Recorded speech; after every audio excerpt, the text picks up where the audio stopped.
This is the T110E5 on Himmelsdorf. The bone equipment we're using, hardening, rammer, and vents. Psych, no bolt hardening though. Consumables are medkit, repkit, and cola. As for the crew skills, we have brothers in arms, of course sixth sense, situational awareness, repairs, firefighting. These are the most important ones. I'll always have safe stowage. And the ammo loadout. We remove all the heat, we swap everything to AP, and a little high explosive. Let's jump straight in. Alright, there we are. We are in the E5, as you can see, with a nice intro and everything was laid out. I'm still thinking about swapping the vents for a vertical stabilizer and just using then the directive, the rammer directive, but I mean, choices, you know. So we went up the hill on Himmelsdorf. There's no Hardy, it's lovely, you'll like to see that. We are in a pretty top tier game, so we can start bullying the enemy tanks. And our first target is the E50. Unfortunately, he is bullying us. Missing the lower plate, and I'm trying to find a weak spot. Oh my god, did you see all the analyzing parts going for the upper plate of the Kran, side turret of the T44? Is it the lower plate? It's the lower plate. For some reason the lower plate is, yeah, not big enough. It's one of the biggest lower plates that we can see, and we still keep on shooting the upper plate. Feels bad, man. Luckily the E50 just over enjoys his stay, and we can just put shot after shot into the tanks. We have a nice bounce on the Kranwagen. That's just a lovely start of this DPM race.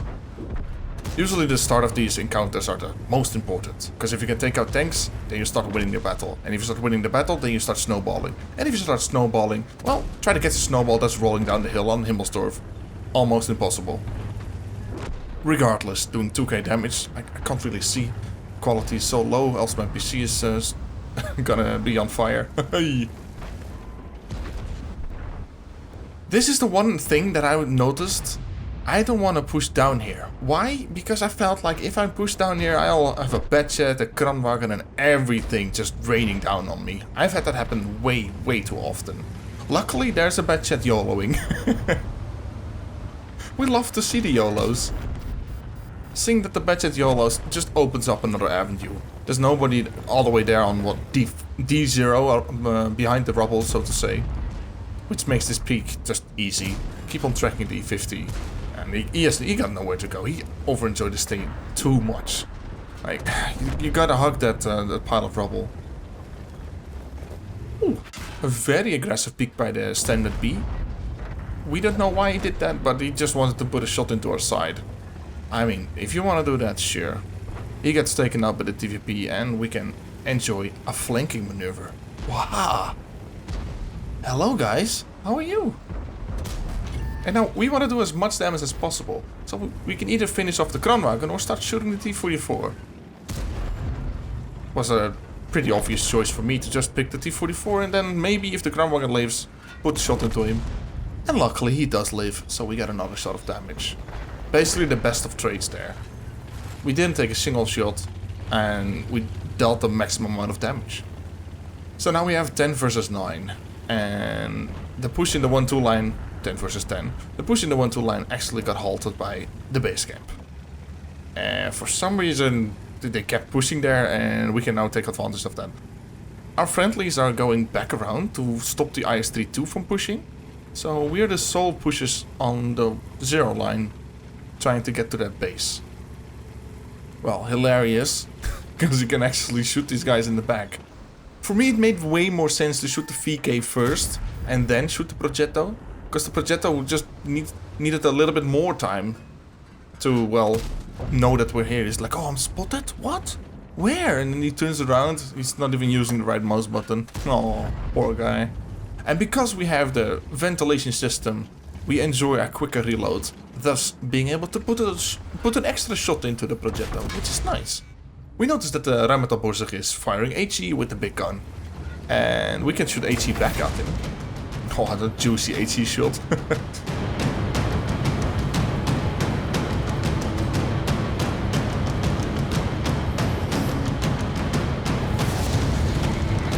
And this is a mistake. Over peaking because he went backwards.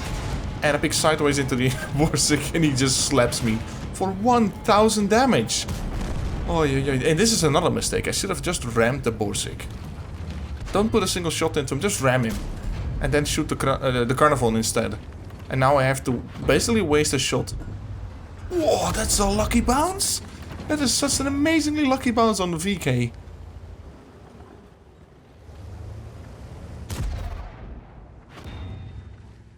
I mean, it's an OP tank, the E5, right? No, it's like I just got lucky there. Which means that we can live and start taking out the last two enemies of the game. So this is quite interesting, right?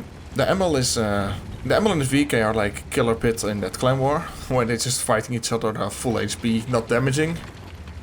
It's okay, but what's the strat? Pushing here is bad, because the projector might be still aiming for that corner behind the rubble, if you know what I mean. And now that I see that the Kramwagen takes the corner, I can also go forwards, hoping of course that the VK is either on reload or just doesn't want to bother with me. And luckily, he doesn't bother with me. Now there's still a problem of the Progetto, and I see him on the minimap. Yeah, no, that's too late. We're way too slow to be able to get to there.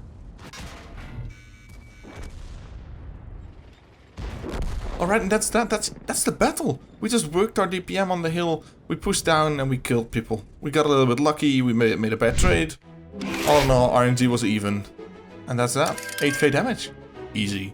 Thank you for watching, I hope you have a great day. If you want to support the channel, hit the subscribe button. It shows me if you guys would like to see more of this content. Thank you. If you want to leave any feedback, that would be great as well.